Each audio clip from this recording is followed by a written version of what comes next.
ఇంకొకటి rewards awards అన్నారు కదా, ఓన్లీ ఉమెన్ ఆఫీసర్స్ రిసెప్షన్ కి మాత్రమే చెప్పగలుగుతారు అనేది కూడా మాకు పాష్ యాక్ట్ గురించి చెప్పారు. ఇదే కాకుండా తోటి ఎంప్లాయీస్ తో మీకు ఎలా ఉండాలి, ఏ విధంగా చేసుకోవాలి, మీ కరికులర్ అంటే నైట్ షిఫ్ట్స్, డే షిఫ్ట్స్ లో ఉమెన్ ప్రాబ్లమ్స్ ఏమేమి ఉంటాయి అనేది కూడా మేము చూసాము. అండ్ ఇప్పుడున్న పరిస్థితిలో నైట్ డ్యూటీ అంటే ఉమెన్ చేయరు, ఓన్లీ మెన్కే అన్న స్టీరియోటైప్ మెంటాలిటీ కూడా మేము బ్రేకప్ చేసి ప్యాట్రోలింగ్ వెహికల్స్ లో ఆల్రెడీ హైదరాబాద్ కమిషనరేట్స్ కొన్ని డిస్ట్రిక్ట్స్ కూడా స్టార్ట్ చేశారు సార్. సో నైట్ షిఫ్ట్స్ లో కూడా ఉమెన్ అనేది వర్క్ చేస్తున్నారు. అండ్ నోవేర్ ఉమెన్ ఎక్కడ తక్కువ కాదు, మనకున్న చిన్న చిన్న బ్యారియర్స్ దాన్ని ఎలా ఓవర్కమ్ చేయాలనేది ఈ కాన్ఫరెన్స్ లో మాకు స్ట్రైట్ గా ఫోకస్ లో లైమ్ లైట్ లో చూపించారు సార్. అండ్ ఏంటంటే వాళ్ళు ఎంతసేపు మెన్ కానీ బయట వాళ్ళు కానీ సొసైటీ కానీ women are not fit or women కొంచెం తక్కువ అని అంటారు.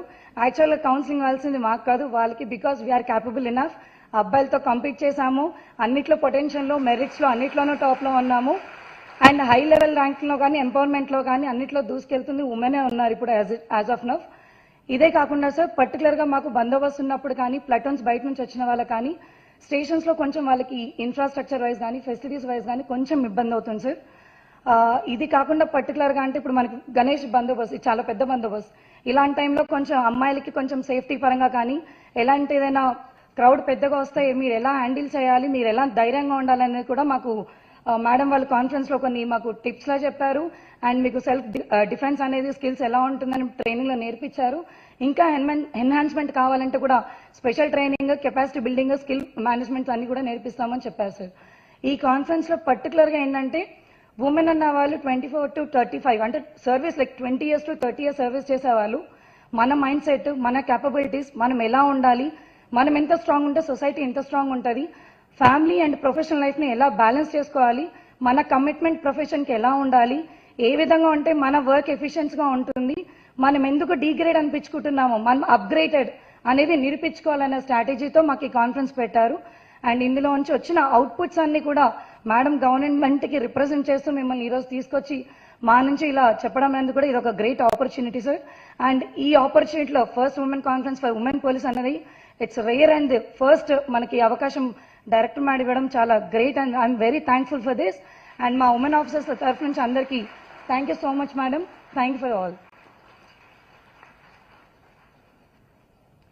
Thank you, Anisha. Now I request Srimati Rekha Banu, Deputy Conservator from Forest, to come on dais and to share her experience.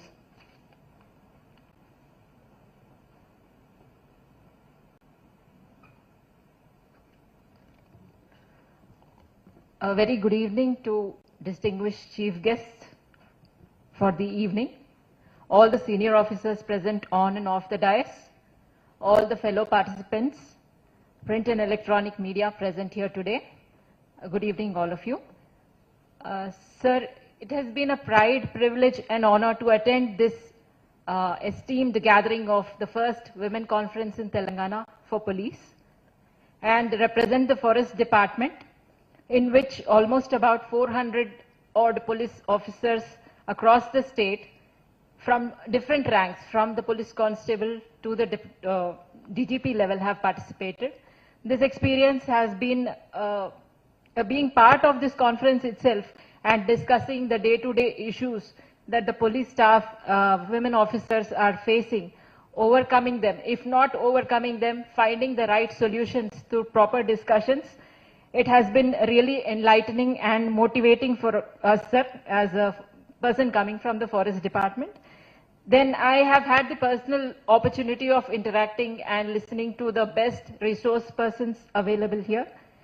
And it has given, not only has it given the staff attending this conference along with me, insight into the policing by women in our state, but also an opportunity to compare, adopt the best practices and improve ourselves to perform better and serve the state better, sir. Being sister departments of the police fraternity, our role in the forest department is primarily the protection of forests and wildlife. Secondly, it is increasing the forest cover to 33%, which is the mandate. This requires immense amount of strength, courage and compassion